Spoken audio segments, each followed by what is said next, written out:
What's up, guys? Caleb and Ryan with City Lights Rentals and City Light Home Buyers. And today's video, we just were going over a well and septic inspection with one of our clients here in Rockford, Michigan. Yes, we buy houses for cash in Rockford, but when homes come on acreage, something to remember is that oftentimes they're on wells, septic, propane, things like that. So it's not the same as living in the city like in Grand Rapids, which is what we're used to.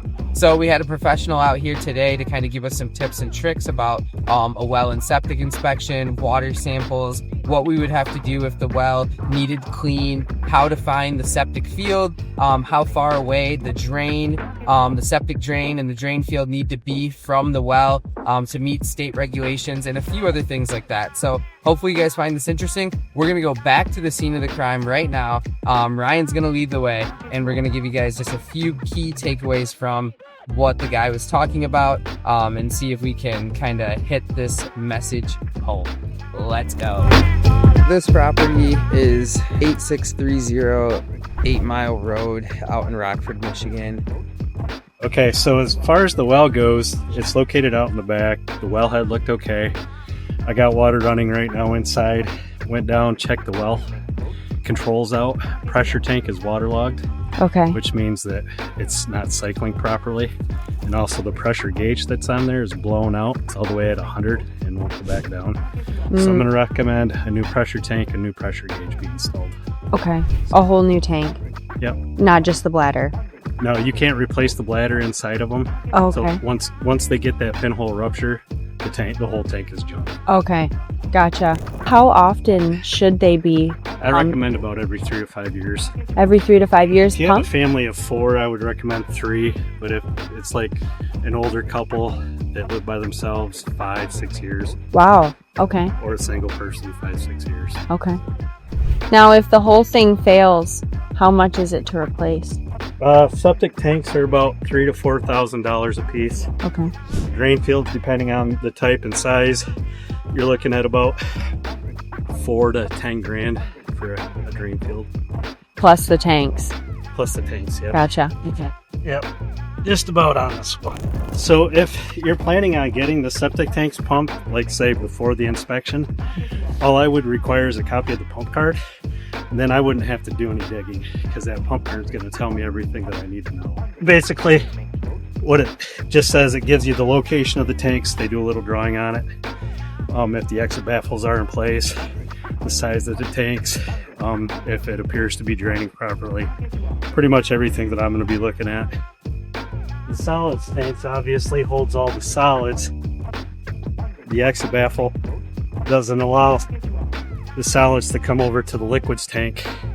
The liquids tank also has an exit baffle just in case any solids happen to come into this tank. Okay. But then the liquids go out to the drain field to be treated. An exit baffle is like a filter or something at the edge of the pipe? They do have exit baffle filters sometimes, but not every exit baffle has a filter.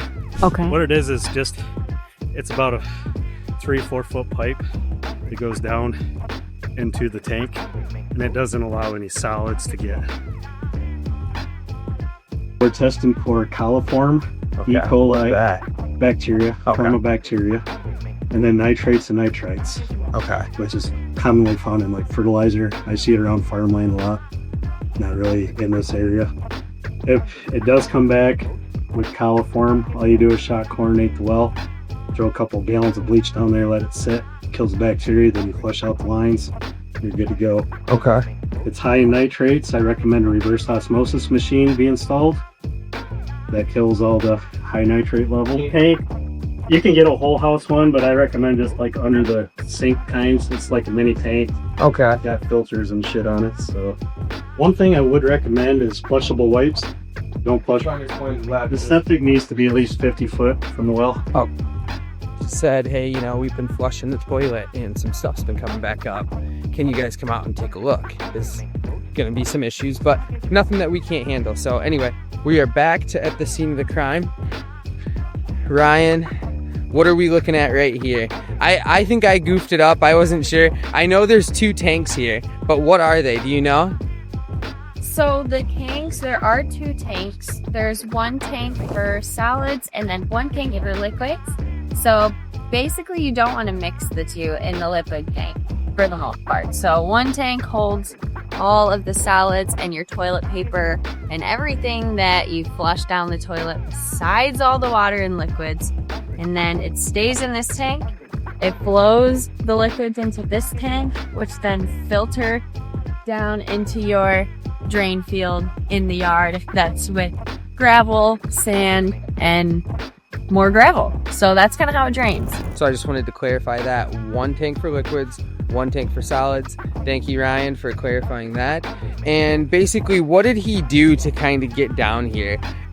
Think of maybe like an auger, think of maybe like a post hole digger, think of a shovel, and basically he dug this up. But like, how did he know to dig here? Do you know? Just understand, you can call a professional, or you can, you know, there's things you can do. You can actually call the health department, which will know the location of your tanks. They're the ones that are going to actually, in some counties, pump your tanks, but they will be the ones to tell you where your tanks are located.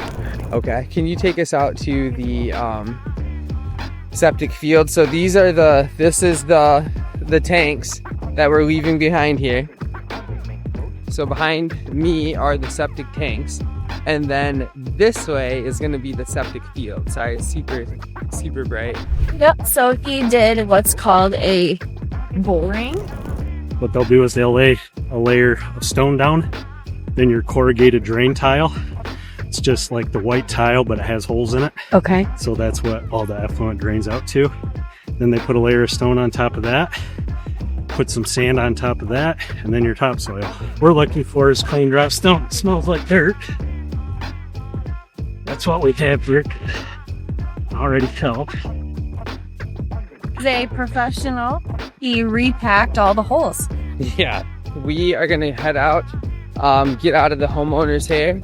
Hopefully they, you know, this was actually a really quick inspection. We barely had to be inside the house at all, and it went very smooth. So I'm thankful for them to let us out here and do this. And once we get the report back, we'll use full transparency to show them the report, show them what's wrong, show them what needs to be fixed, and give them a good price estimate on how much it's going to cost.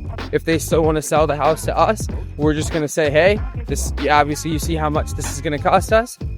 This, you know, here's a good price for us. So as simple as that. If you're looking for a cash offer on your property, you have a well or septic, you're unsure as to if you can sell, just give us a call. You know, give City Light Home Buyers a chance to maybe give you guys some information that you haven't heard of before. So we hope you guys found this video helpful. And Ryan, do you have anything? I hope there was something that you guys can take away from this video. He was really cool, really nice, and definitely wants to educate homeowners. So hopefully this was helpful. Yeah, guys. Comment below. Okay, awesome. We will see you guys in the next one. And remember, City Lights Home Buyers, we buy houses for cash anywhere in Michigan. So Rockford, Grand Rapids, Muskegon, Battle Creek, you name it, we buy properties for cash. Doesn't matter if they need repairs, doesn't matter if they're in probate, doesn't matter if they're in foreclosure, we can buy your property. Give us a call and let's see what we can come up with as far as a fair cash offer. Talk to you soon. All right, guys, see ya.